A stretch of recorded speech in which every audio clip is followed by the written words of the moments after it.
വാതിൽ തുടരെയുള്ള മുട്ടുകേട്ട് ഭദ്ര കണ്ണുകൾ തുറന്നു. അവൾക്ക് കണ്ണുകൾക്ക് വല്ലാത്ത പുളിപ്പ് തോന്നി. അവൾ തളർച്ചയോടെ എഴുന്നേറ്റു. വേച്ച് വേച്ച് ചെന്ന് വാതിൽ തുറന്നു. പുറത്ത് സൂര്യന്റെ പ്രകാശത്തിൽ അവൾ കണ്ണു രണ്ടും ചിമ്മി. ആരാടി പേച്ചവളെ, നിന്റെ കൂടെ ഇറക്കി വിടടി. ആ ശബ്ദം അവൾക്ക് പരിചിതമായിരുന്നു. അമ്മാവന്റെ മകൻ ഷാകേഷ്. അവൾ അവനെ വെറുപ്പോടെയും കോപത്തോടെയും നോക്കി. അപ്പോഴേക്കും അവളുടെ കവിളിൽ ആദ്യത്തെ അടി വീണിരുന്നു. അവൾ കവിൾ പൊത്തിപ്പിടിച്ച് പാപ്പോടെ ചുറ്റും നോക്കി. പറമ്പിലുള്ള മോട്ടോർ ഹൗസിലാണ് താൻ. ചുറ്റും അമ്മാവനും അമ്മായിയും അമ്മയും രണ്ടാനച്ഛനും അനിയത്തിയും നിൽക്കുന്നുണ്ട്. എന്തിനേറെ പഞ്ചായത്ത് പണിക്കാർ വരെയുണ്ട്. ഇറക്കി വിടടി അവനെ, ഇനി നിന്റെ നാടകമൊന്നും നടക്കില്ല, അമ്മായി പറഞ്ഞു. എൻ്റെ കൂടെ ആരുമില്ല. ദേഷ്യവും സങ്കടവും ഒരുമിച്ച് വന്നു. അമ്മ രാഗിണി സാരിത്തുമ്പ് പിടിച്ച് കരയുന്നുണ്ട്. അവൾ അമ്മയെ അപേക്ഷയോടെ നോക്കി. കേറി നോക്കടാ, എത്ര പേരുണ്ടെന്ന് അപ്പോൾ അറിയാം. ഇന്നത്തോടെ ഇവളുടെ മുഖംമൂടി അഴിക്കണം, അമ്മായി പറഞ്ഞു. ആരെങ്കിലും കയറി നോക്കട്ടെ എന്ന് കരുതി അവൾ മാറി നിന്നു. കയറി നോക്കി വിശ്വാസം വരുവാണെങ്കിൽ വരട്ടെ. വന്ന കണ്ണീരിനെ വാശിയോടെ അവൾ തുടച്ചു മാറ്റി. ഇങ്ങോട്ട് വാടാ. ഷാകേഷിന്റെ ശബ്ദം കേട്ട് തിരിഞ്ഞു നോക്കിയ അവൾ ഞെട്ടി. അനന്തം കുഞ്ഞ്. ചുറ്റും നിന്നവർ ഒരുപോലെ മുഴിഞ്ഞു. രാവിലെയായിട്ടും കെട്ടിറങ്ങിയിട്ടില്ലെന്ന് തോന്നുന്നു. നാലുകാലിലാണ് നടപ്പ്. ഷാകേഷ് വലിക്കുന്നതിനനുസരിച്ച് അവൻ തെന്നുന്നുണ്ട്. വെയിൽ മുഖത്തടിച്ചതും അവൻ കണ്ണുകളിറുക്കെ അടച്ചു തുറന്നു. ഇങ്ങോട്ട് വാടാ. ഷാകേഷ് അവനെ ആൾക്കൂട്ടത്തിന് മുമ്പിലേക്ക് വലിച്ചു. ചി, കൈയെടുക്കണ നായെ. പറയുന്നതിനൊപ്പം അനന്തം ഷാകേഷിന്റെ കൈ തട്ടി മാറ്റി അവന്റെ ചെറിയിലൊന്ന് കൊടുത്തു. ഡാ, പെണ്ണിനെ പിഴപ്പിച്ചവും പോരാ, ചോദിക്കാൻ വന്ന എൻ്റെ മകനെ തല്ലുന്നു, അമ്മാവൻ പറഞ്ഞു. താൻ കണ്ടോടോ ഞാൻ അവളെ പിഴപ്പിക്കുന്നത്, അനന്തൻ ചോദിച്ചു. ഒരു മുറിയിൽ കഴിഞ്ഞിട്ടും നീ എന്താ ഞങ്ങളെ പൊട്ടന്മാരാക്കണോ? താനും തൻ്റെ മോളും ഈ വീട്ടിൽ തന്നെയല്ലേ കഴിഞ്ഞേ, എന്നിട്ട് തൻ്റെ മോള് പിഴച്ചോ? ഡാ. ഷാകേഷ് തല്ലാൻ കൈ ഉയർത്തിയതും ആനന്ദൻ അവനെ കടുപ്പിച്ചു നോക്കിയതും അവൻ്റെ കൈ താഴ്ന്നു. ഈ പിഴച്ചവള് ഞങ്ങളിനി എന്ത് ചെയ്യണം? അമ്മായി ഭദ്രയെ ആനന്ദിൻ്റെ ദേഹത്തേക്ക് തള്ളിക്കൊണ്ട് ചോദിച്ചു. ഞാൻ പിഴപ്പിച്ചിട്ടില്ലെന്ന് പറഞ്ഞില്ലേ തള്ളേ? അനന്തൻ ഭദ്രയെ മാറ്റി നിർത്തി മുന്നോട്ട് നടന്നു. എല്ലാവരും അവന് വഴിയൊരുക്കി കൊടുത്തു. അനന്തൻ പോയതും എല്ലാവരുടെയും ശ്രദ്ധ ഭദ്രയിലേക്കായി. ഇത് ഇങ്ങനെ വിട്ടാൽ പറ്റില്ല. പോലീസിനെ വിളിക്ക്. ആ, പോലീസിനെ വിളിക്ക്. സത്യം ഞാൻ അവരോട് പറഞ്ഞോളാം, ഭദ്ര പറഞ്ഞു. ഏയ്, പോലീസിനെ ഒന്നും വേണ്ടമേ, നമ്മുടെ കുടുംബം തന്നെ നാറും. ചുറ്റിലുള്ളവർ ഭദ്രയെ നോക്കി പിറുപിറുത്തു. അവൾക്കൊന്നും കേൾക്കുന്നുണ്ടായിരുന്നില്ല. അമ്മയുടെ കരച്ചിലിൽ മാത്രമായിരുന്നു അവളുടെ ശ്രദ്ധ. എല്ലാവരും പോവാൻ നോക്ക്. ഇവിടെ എന്താ വല്ല പൂരം നടക്കുന്നുണ്ടോ? നളിനി അവളെ ഉള്ളിൽ കൊണ്ടുപോ, അമ്മാവൻ പറഞ്ഞു. ചുറ്റിലുള്ളവർ പിന്നെയും മുറുമുറുത്തുകൊണ്ട് മെല്ലെ നടന്നു. നളിനി അവളുടെ കയ്യിൽ പിടിച്ചു വലിച്ചു. ആ പ്രാന്തനെ അല്ലാതെ വേറെ ആരെയും കെട്ടിയില്ലടി നിനക്ക്. പോകുന്ന പോക്കിൽ ഷാകേഷാണ്. അവൾ അവനെ കോപത്തോടെ തിരിഞ്ഞു നോക്കി. എന്നാൽ കണ്ടതോ, വേലിക്കരിയിൽ നിസ്സേനായി നിൽക്കുന്ന വിഷ്ണുവിനെയും. അവൾ തലതിരിച്ച് തറവാട്ടിലേക്ക് നടന്നു. കണ്ണീർ കാഴ്ചയെ മറച്ചു. മേലെടുത്ത് എന്ന് സ്വർണ്ണലിപികളിൽ എന്നപോൽ കൊത്തിവെച്ച 2 നില വീട്ടിലേക്ക് ആനന്ദന്റെ ബുള്ളറ്റ് പാഞ്ഞു. വണ്ടി പോർച്ചറി കയറ്റി അവൻ വേച്ച് ഇറങ്ങി. ഇറയത്ത് സോപാനത്തെ പിടിച്ച് ജാനുമ്മ നിൽക്കുന്നുണ്ട്.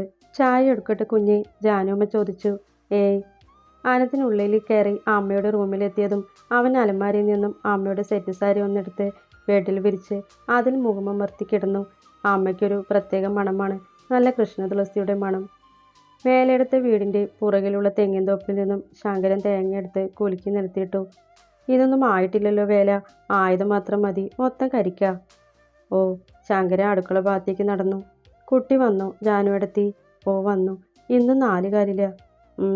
ശങ്കര ഒന്ന് മൂളി അടുക്കളയിലേക്ക് കയറി. ഇന്ന് പോണ്ട ശങ്കര.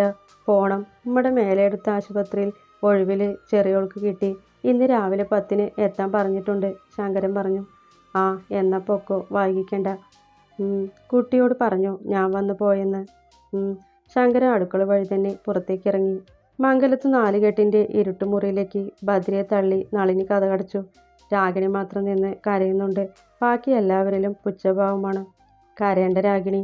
തള്ള തോട് ചാടിയാൽ മോള് 6 ചാടും, മറക്കണ്ട, നളിനി പറഞ്ഞു. രാഗിണി കരഞ്ഞുകൊണ്ട് സ്വന്തം മുറിയിലേക്ക് പോയി. എല്ലാവരും പോയിട്ടും ഭവ്യ അവിടെ തന്നെ നിന്നു. പോയാ? രാകേഷ് തിരികെ വന്ന് അവളെ കൂട്ടി അടുത്തുള്ള മുറിയിലേക്ക് കയറി. ഇന്ന് ഇവിടെ കൂടിയാലോ? ഷാകേഷ് ചോദിച്ചു.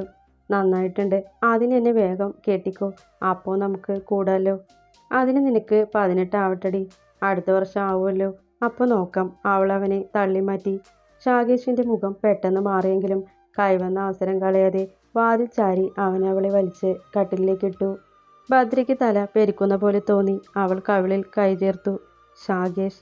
അവൻ്റെ കയ്യിൽ പാണ്ടിലൂറി കയറണേ മുത്തപ്പ. ഇരുട്ടിൽ തപ്പിപ്പിടിച്ചവൾ എഴുന്നേറ്റു. ഈ മുറിയൊന്നും തുറക്കാറേയില്ല. അവൾ ജനൽ പിടിച്ച് തള്ളി. കൊളുത്തിനൊക്കെ വല്ലാത്ത ബലം. ഏറെ നിമിഷത്തെ പരിശ്രമത്തിനൊടുവിൽ അവൾ കൊളുത്തു മാറ്റി ജനൽ തുറന്നു. ഒന്ന് രക്ഷപ്പെടാമെന്ന് കരുതിയതാ ആ ഭ്രാന്തൻ എപ്പോഴാ അവിടെ വന്ന് കിടന്നത്. ഈശ്വര, ഇന്നലെ സ്വപ്നത്തിൽ അച്ഛൻ വന്നപ്പോളെ തോന്നി. ഇന്നലെ അച്ഛൻ്റെ നെഞ്ചിൽ തലവെച്ച് കിടക്കുകയും ചെയ്തു.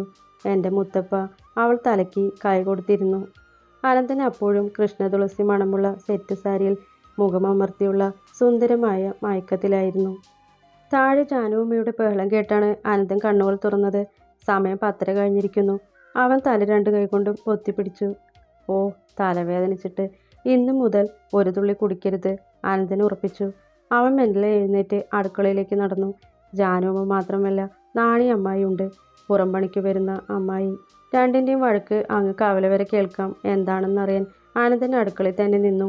എൻ്റെ കുഞ്ഞിനെ അനാവശ്യം പറഞ്ഞാലുണ്ടല്ലോ, ഇറങ്ങടി മൂദേവി, ജാനുമ്മ പറഞ്ഞു. പിന്നെ നാട്ടിൽ മൊത്തം പാട്ടാ, അനാവശ്യം പോലും. ഇത് സ്ഥിരമാണെന്നാ നാട്ടുകാർ പറയുന്നേ. നാണി അമ്മായി ചീറിക്കുട്ടി. ചുമരെ ചാരി നിന്ന അനന്തൻ അത് കേട്ട് പുഞ്ചിരിച്ചു. ഇറങ്ങിടി ചൂല്.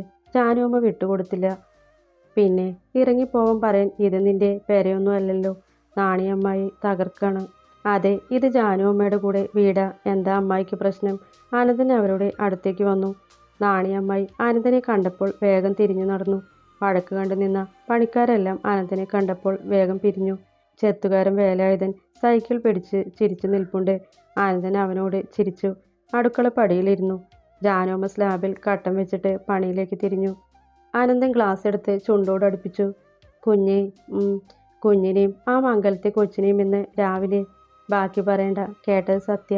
ജാനുമ്മ അത് കേട്ടപ്പോൾ അതി മുഖം തിരിച്ചു. ഷേടാ, എന്നാലും രഹസ്യമായി സ്ഥിരം പോയിരുന്ന ഞാൻ ഇനി എന്തു ചെയ്യും? അനന്തൻ പറഞ്ഞു. ജാനുമ്മ ദേഷ്യം മൊത്തം പാത്രങ്ങളോട് തീർത്തു. അനന്തൻ ചിരിച്ചുകൊണ്ട് ഗ്ലാസ് സ്ലാബിൽ വെച്ച് പറമ്പിലേക്ക് ഇറങ്ങി. ചൂടോടെ ഒരു വാർത്ത കൂടി കിട്ടിയ സന്തോഷത്തിൽ വേലായുധൻ സൈക്കിൾ ആവേശത്തോടെ ചവിട്ടി. ഭദ്രയ്ക്ക് വല്ലാത്ത വിശപ്പും തളർച്ചയും തോന്നി. അവൾ മെല്ലെ എഴുന്നേറ്റിരുന്നു. ഭക്ഷണം കൊണ്ട് മൂടി വെച്ചിട്ടുണ്ട്. അമ്മയാവും പാവം. കഥയറിയാതെ ആട്ടം കാണുന്ന സാധു. വാതിൽ തുറക്കുന്ന ശബ്ദം കേട്ട് അവൾ അങ്ങോട്ട് നോക്കി. അമ്മാവനാണ്. അയാൾ വന്ന് ഭദ്രയുടെ അടുത്തിരുന്നു. ഭദ്ര അയാളെ നോക്കാതെ മുഖം തിരിച്ചു. അയാൾ അവളുടെ ചുമലിൽ കൈവച്ചു. കുട്ടി, നിങ്ങൾ തമ്മിൽ അങ്ങനെ ഉണ്ടെങ്കിൽ അമ്മാവൻ അനന്തനോട് സംസാരിക്കാം, അമ്മാവൻ പറഞ്ഞു. അങ്ങനെയൊന്നുമില്ല അമ്മാവ. മോൾക്ക് ഞാൻ അങ്ങനെ പറഞ്ഞപ്പോൾ വിഷമായോ? ഏയ്, എനിക്കറിയാം അമ്മാവൻ്റെ അവസ്ഥ. പക്ഷേ എൻ്റെ അവസ്ഥ അമ്മാവനറിയോ? നിന്നെ കെട്ടണമെന്ന് അവൻ ഒറ്റ വാശിയില്ല. അമ്മാവന് എന്തു ചെയ്യാൻ പറ്റും? അയാൾ നിസ്സഹായനായി തലതാഴ്ത്തി. അമ്മാവൻ്റെ എറണാകുളത്ത് പോയി പഠിക്കണ മോൾക്കാണ് ഈ ഗതിയെങ്കിൽ അമ്മാവൻ എന്തു ചെയ്യും? ഭദ്രയ്ക്ക് ദേഷ്യം വന്നിരുന്നു. മോളെ, ഞാൻ നിന്നെയും അവളെയും വേർതിരിച്ച് കണ്ടിട്ടുണ്ടോ? നളിനി എന്തെങ്കിലും പറയുന്നു കരുതി. അയാൾ പൂർത്തിയാക്കുന്നതിന് മുമ്പേ പുറത്ത് നളിനിയുടെ ഒച്ച കേട്ടു. രാഘവൻ ഇരുന്നിടത്ത് നിന്നും എഴുന്നേറ്റു. പെട്ടെന്ന് എഴുന്നേറ്റ കാരണം അയാൾ ചുമച്ചു. ഭദ്രവേഗം നെഞ്ചിൽ ഒഴിഞ്ഞുകൊടുത്തു.